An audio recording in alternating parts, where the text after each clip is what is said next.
സാഹിത്യ അക്കാദമിയെ വിമർശിച്ച് ബാലചന്ദ്രൻ ചുള്ളിക്കാട്. സാഹിത്യോത്സവത്തിൽ വിളിച്ചുവരുത്തി കുറഞ്ഞ പ്രതിഫലം നൽകി അപമാനിച്ചു എന്നാണ് ഫേസ്ബുക്ക് പോസ്റ്റ്. അക്കാദമിയുടെ സാംസ്കാരിക ആവശ്യങ്ങൾക്കായി ഇനി ബുദ്ധിമുട്ടിക്കരുതെന്നും ആയുസ്സിൽ നിന്ന് അവശേഷിക്കുന്ന സമയം പിടിച്ചു പറിക്കരുതെന്നും ഫേസ്ബുക്ക് കുറിപ്പിൽ ബാലചന്ദ്രൻ ചുള്ളിക്കാട് പറയുന്നു. സൂരജ് സജി തൃശ്ശൂരിൽ നിന്ന് വിവരങ്ങൾ നൽകാറുണ്ട്. സൂരജ്, ഈ ആശാൻ സ്മാരകവുമായി ബന്ധപ്പെട്ട ഒരു ചടങ്ങിലാണ് ബാലചന്ദ്രൻ ചുള്ളിക്കാട് പങ്കെടുക്കുകയും ഏതാണ്ട് 2 മണിക്കൂർ നീണ്ട പ്രസംഗത്തിനൊടുവിൽ വളരെ തുച്ഛമായ പ്രതിഫലം നൽകി തന്നെ അപമാനിക്കുകയും ചെയ്തു എന്ന ഒരു കുറിപ്പ് FBയിൽ ബാലചന്ദ്രൻ ഇട്ടിരിക്കുന്നത്. എന്താണ് ആ കുറിപ്പിന്റെ വിശദാംശം? എന്താണ് അദ്ദേഹം സാഹിത്യ അക്കാദമിയോടുള്ള അദ്ദേഹത്തിന്റെ പരിഭവം എന്താണ്?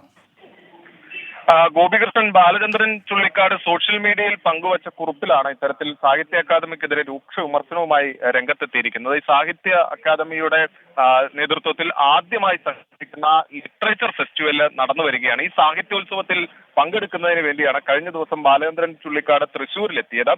ജനുവരി 30-നാണ് അദ്ദേഹം കുമാരനാശാന്റെ കാരുണ്യകാവ്യത്തെ കുറിച്ച് സംസാരിക്കുകയുണ്ടായി. ഇതിനുശേഷം ഇദ്ദേഹം മടങ്ങിപ്പോകുന്ന സമയത്ത് അദ്ദേഹത്തിന് ഈ യാത്രാ സംബന്ധമായ മറ്റു ചിലവുകൾക്കുമെല്ലാമായി 2400 രൂപ അക്കാദമി നൽകി എന്നുള്ളതാണ് പറയുന്നത്. അദ്ദേഹം ഇത്തരത്തിൽ ഒരു തുച്ഛമായ പണം നൽകിക്കൊണ്ട് തന്നെ അപമാനിക്കുന്ന നടപടിയാണ് ഈ അക്കാദമിയുടെ ഭാഗത്തു നിന്നുണ്ടായത് എന്ന് ചൂണ്ടിക്കാട്ടിക്കൊണ്ടാണ് അദ്ദേഹം ഈ കുറിപ്പ് പങ്കുവെക്കുന്നത്. അദ്ദേഹം അതായത് ഇങ്ങോട്ടേക്ക് ഈ പരിപാടിയിൽ പങ്കെടുക്കുന്നതിന് വേണ്ടി വന്ന ടാക്സിക്ക് പോലും 3500 രൂപ ചിലവായി. 2400 രൂപ ഈ അക്കാദമി തരികയും ചെയ്തു. ബാക്കി തുക താൻ സീരിയലിൽ അഭിനയിച്ച് കിട്ടിയ തുക നൽകിക്കൊണ്ടാണ് ഈ ടാക്സി ഡ്രൈവർക്ക് മടക്കി നൽകിയത് എന്ന വിമർശനം ഇദ്ദേഹം പങ്കുവെക്കുന്നു. അതിലൂടെ അദ്ദേഹം ചൂണ്ടിക്കാണിക്കുന്നത് തനിക്ക് സാഹിത്യ അക്കാദമി തുച്ഛമായ വില നിശ്ചയിച്ചുകൊണ്ട് തന്നെ അപമാനിക്കുകയായിരുന്നു എന്നുള്ളത് തന്നെയാണ് അദ്ദേഹം ചൂണ്ടിക്കാണിക്കുന്നത്. കഴിഞ്ഞ ദിവസം എല്ലാം തന്നെ ഈ സാഹിത്യോത്സവവുമായി ബന്ധപ്പെട്ടുകൊണ്ട് ചില സാഹിത്യകാരന്മാരെല്ലാം തന്നെ വിമർശനം ഉയർത്തിയിരുന്നു. അതിന് തൊട്ട് പിന്നാലെയാണ് ഇപ്പോൾ ഈ പരസ്യ പ്രതികരണവുമായി ബാലചന്ദ്രൻ ചുള്ളിക്കാട് തന്നെ രംഗത്തെത്തിയിരിക്കുന്നത്. ഗോപികൃഷ്ണൻ,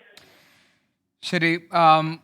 സാഹിത്യ അക്കാദമിയുടെ ലിറ്ററേച്ചർ ഫെസ്റ്റിവലിൽ കരുണാ കാവ്യത്തെക്കുറിച്ച് ബാലചന്ദ്രൻ ചുള്ളിക്കാട് 2 മണിക്കൂർ ദൈർഘ്യമുള്ള ഒരു പ്രസംഗം നടത്തുകയും എന്നാൽ അദ്ദേഹത്തിന് തുച്ഛമായ പ്രതിഫലം മാത്രം നൽകി അപമാനിച്ചു എന്നതുമാണ് ബാലചന്ദ്രൻ ചുള്ളിക്കാട് FBയിലൂടെ കുറിച്ചിരിക്കുന്നത്. ഇത് തനിക്കുള്ള വിലയായി താൻ കണക്കാക്കുന്നു എന്ന ഒരു ആക്ഷേപഹാസ്യ സ്വഭാവത്തിൽ അദ്ദേഹം പ്രതികരിക്കുകയും ചെയ്തിട്ടുണ്ട്. സൂരജ് സജിയാണ് അതിൻ്റെ വിശദ വിവരങ്ങൾ നൽകിയത്.